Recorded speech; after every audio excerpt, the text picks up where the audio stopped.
Hi guys, and welcome to everything we know about the iPhone 6 Part 2, where in this video, I'll be bringing you an updated look at the iPhone 6 based on part leaks, rumors, on reliable sources, pretty much just give you an idea of what the iPhone 6 will be like before the actual release and have it be reliable. So before even watching this video, I want you to go into the description and click on the link down below. It'll take you to my website where you can see all of the sources everywhere where I got this information from. You know, I'm not just making it up. It's actually reliable. So let's start off with something fairly important. What will it be called?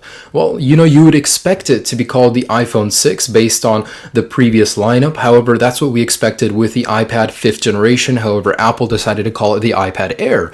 So with the iPhone 6, we're looking at two names. For the 4.7-inch model, and yes, there will be two models. For the 4.7-inch model, we're looking at it being called the iPhone 6. For the 5.5-inch model, Apple is most likely going to be calling it the iPhone Air to differentiate it between the 4.7 and 5.5-inch model. As for the design, what you see here, this is what it's going to look like. If you don't believe it, well, it's true. There have been too many leaks, too many part leaks, case leaks, everything to be able to see it as anything else. It will be rounded. We'll see a slightly rounded display, slightly rounded edges, and this is the final design. Now, obviously, this isn't it. However, this is similarly what it will look like. We're going to see a larger display in two variants, 4.7 and 5.5-inch models encased in a unibody aluminum design. Now, this right here and this right here will be glass, so that's one thing that's not accurate on this clone. However, this is the final design. Now, not only is the display going to be larger on the iPhone 6, we'll see an increase in clarity. That's because to make up for the more real estate of the display, Apple will have to up the pixel density. So that means an increase in resolution to 1704 by 906 pixels, which raises the density to 416 pixels per inch on the iPhone 4.7-inch model. Now, as for the 5.5-inch, the resolution will still be the same. However, the pixel density will be a little lower at 365 pixels per inch. So both displays will be crazy sharp and they'll be beautiful to look at. Now, also, Sapphire glass will be used more extensively on the iPhone 6, whereas on the 5S, we only had it on the Touch ID sensor or the rear camera glass. We know for sure that the iPhone 6 will have a Sapphire glass coating on top of the display. Now, either a coating or it will be fully made of sapphire glass. It's not sure which is going to be happening. We just know it will be included on the display. And it really depends on cost effectiveness and how fast Apple can pump sapphire display out for the iPhone 6. And you guys won't believe how strong the display on the iPhone 6 is going to be. I'll leave a link down below in the description for someone that got their hands on the display on the iPhone 6. So check that out. It was crazy. I couldn't even believe it.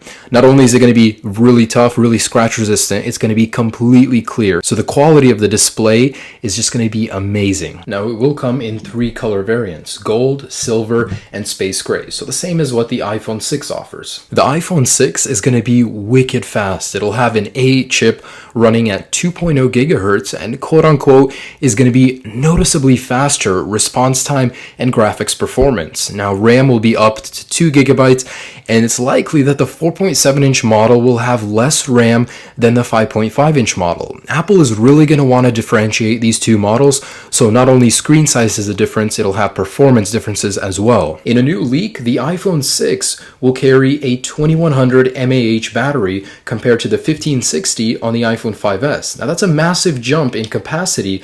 However, how that translates to actual usage time, we don't know. Because it has stronger hardware to power and a larger display, we might not even see any more usage time, just the same as the iPhone 5S. And the 5.5-inch model is said to carry about a 2500 mAh battery. The Touch ID sensor will be updated as well on the new iPhone, and quote-unquote, it'll speed up reaction times, cut down on false rejections, and improve security for mobile payments and biometrics. So we will see an updated Touch ID sensor, which is a welcome change. Now, being one of the best features of an iPhone, the camera is always crystal clear, and in the iPhone 6, Apple is looking at implementing a new Sony Exmor 13 megapixel chip. It'll feature a wider aperture than the 5S, I believe 2.0 aperture versus 2.2, and it will have better low light capabilities. Now the 5.5 might feature optical stabilization, whereas the 4.7 would not have this, in an attempt to further differentiate the 5.5 between the 4.7 inch model. Now this is one of those that's not very likely to happen, but it is possible. So Qualcomm's new chip might be featured inside of the iPhone 6, which will allow it to have NFC capability. Again, it's not very likely.